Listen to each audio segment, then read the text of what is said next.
Good morning everyone. पिछले video में अपन ने अध्ययन किया रोकड़ प्रबंध का महत्व और उसके प्रभावित करने वाले घटक एवं क्षेत्र। किस प्रकार से रोकड़ प्रबंध का किसी भी संस्था के अंतर्गत महत्वपूर्ण भूमिका होती है और रोकड़ प्रबंध का करना किसी भी व्यावसायिक संस्था के लिए आवश्यक होता है। उसके कार्य क्षेत्र के अंतर्गत कि रोकड़ प्रबंध में कौन कौन से कार्य किए जाते हैं, उसका क्या क्षेत्र है, उनमें एक था रोकड़ नियोजन एवं पूर्वानुमान, कैश प्लानिंग एंड फोरकास्टिंग। इसका अध्ययन अपन आज करेंगे। रोकड़ नियोजन एक संस्था की आगामी अवधि के लिए रोकड़ आधिक्य या कमी का निर्धारण करने हेतु रोकड़ अंतर्वाहों एवं रोकड़ बहिर्वाहों के पूर्वानुमान की एक प्रक्रिया है कि रोकड़ कहाँ से आएगी और रोकड़ किस प्रकार से बाहर जाती है, यानी किस तरह से उसका उपयोग, यानी रिसीव्ड एंड पेमेंट। तो इस प्रकार के कहाँ कहाँ रोकड़ भुगतान की और रोकड़ प्राप्तियों की आवश्यकता होगी, इसका पहले से ही अनुमान लगाने की प्रक्रिया होती है। अधिक रोकड़ अंतर्वाहों की दशा में संस्था इन्हें सर्वाधिक लाभप्रद स्रोतों में विनियोग कर सकती हैं और कमी की दशा में पर्याप्त व्यवस्था कर सकती हैं। इस प्रकार रोकड़ नियोजन की सहायता से संस्था निष्क्रिय रोकड़ कोषों की संभावना जो लाभदायकता को बुरी तरह प्रभावित करती हैं तथा रोकड़ कमी जो संस्था की असफलता का कारण होती हैं, कम कर सकते हैं। रोकड़ नियोजन रोकड़ की योजना और उसके उपयोग पर नियंत्रण की एक तकनीक है। यह एक संस्था की एक निश्चित अवधि के संभावित रोकड़ अंतर्वाहों एवं रोकड़ बहिर्वाहों की सुरक्षा करता है। पूर्वानुमान वर्तमान क्रियाओं अथवा संभावित भावी क्रियाओं पर आधारित हो सकते हैं।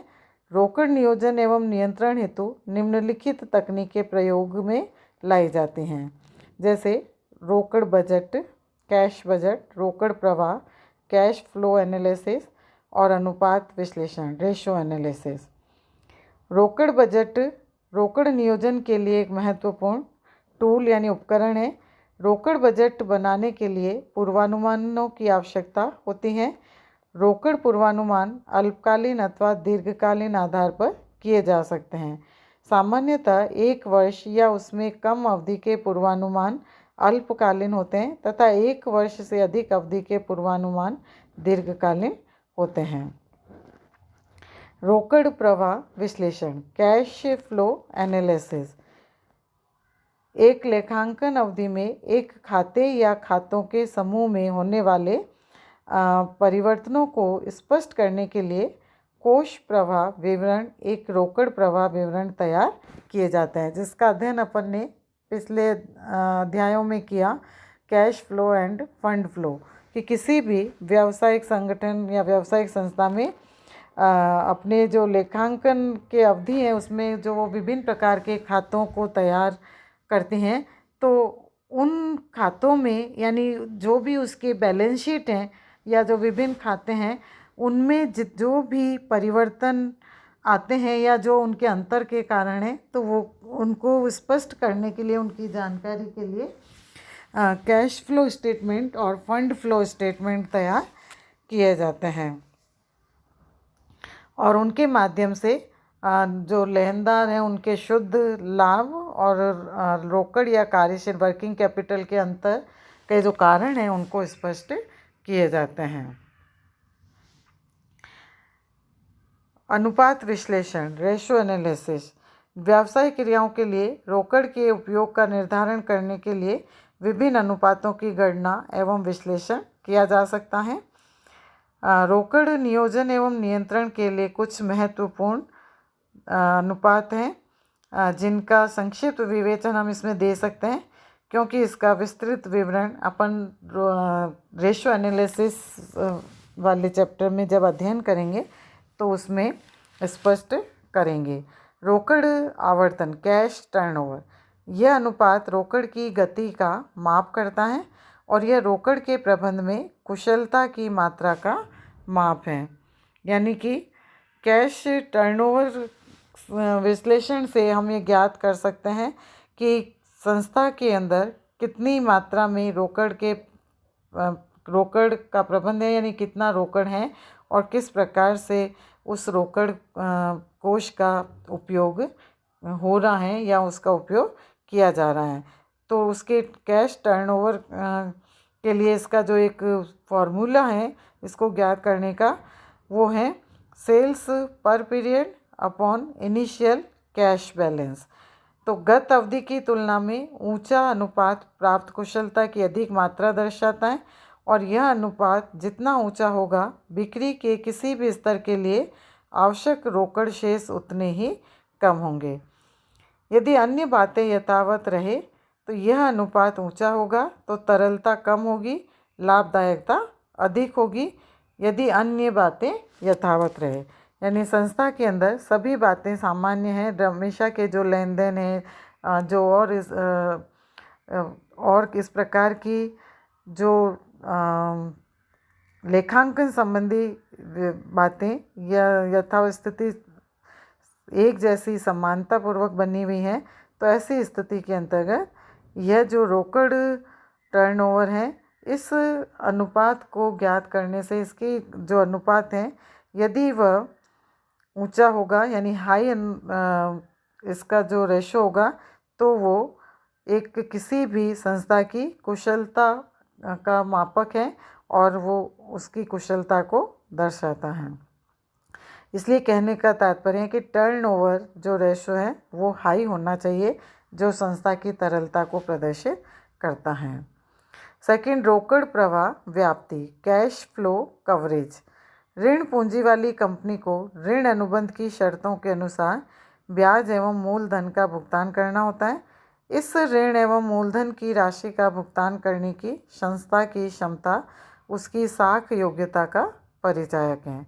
यह योग्यता रोकड़ की उपलब्धता पर निर्भर करती है, जिसका माप रोकड़ प्रवाह व्याप्ति अनुपात से किया जाता है। इस अनुपात की गणना निम्न प्रकार की जाती है। Cash flow coverage is equal to annual cash flow before interest and tax upon interest plus principal payment upon income minus tax, interest minus tax.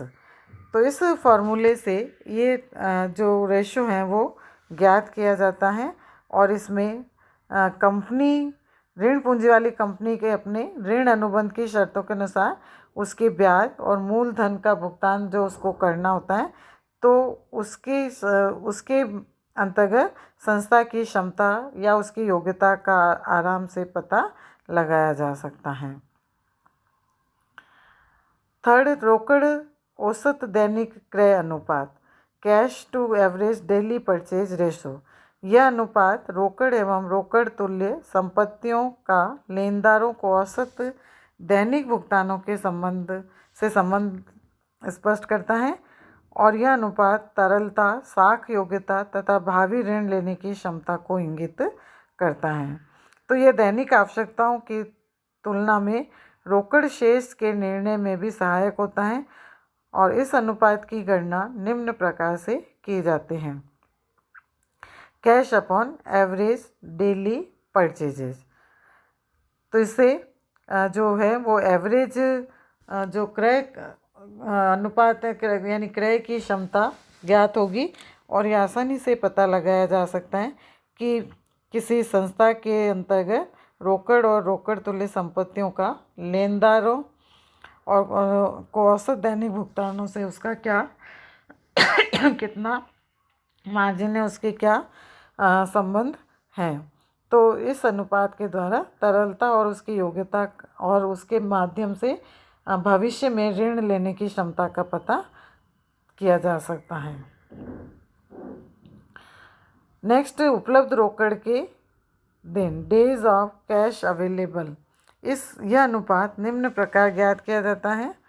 Average cash balance upon average daily outflows. तो यह अनुपात रोकड़ के सुरक्षा स्तर यानी इसको V से दर्शाया जाता है। के निर्धारण में सहायक होता है। रोकड़ का सुरक्षा स्तर वह राशि है जो प्रबंध की दृष्टि से रोकड़ कमी की लागत एवं जोखिम टालने के लिए पर्याप्त होते हैं। रोकड़ सम विच्छेद बिंदु, कैश ब्रेक इवन पॉइंट, यह अनुपात परिचालन रोकड़ प्रवाह स्तर यानी रोकड़ बिक्री तथा उधार बिक्री से प्राप्त राशि जिसकी कुल रोकड़ व्ययों की पूर्ति के लिए आवश्यकता होती है के निर्धारण में सहायक होता है। और यह रोकड़ स्तर लागतों में बिक्री से रोकड़ अंशदान के मध्य संबंध है। यद्यपि यह रोकड़ प्रवाहों का पूर्ण प्रतिनिधित्व नहीं करता, किंतु फिर भी रोकड़ बजट के साथ प्रयोग करने पर उपयोगी सूचनाएं उपलब्ध कराता है। तो ये विभिन्न प्रकार के जो एनालिसिस हैं, अनुपात विश्लेषण है, इनको संस्था में किए जाते हैं और इन अनुपातों को जानकर संस्था की रोकड़ कोष की स्थिति को आसानी से समझा जा सकता है कि उपक्रम में किस प्रकार से रोकड़ का प्रबंध किया जाए, कितना रोकड़ का प्रबंध होना चाहिए, कितनी मात्रा होनी चाहिए, ताकि संस्था का जो आवश्यक वित्तीय संचालन है वो सफलतापूर्वक क्रियान्वित हो सके।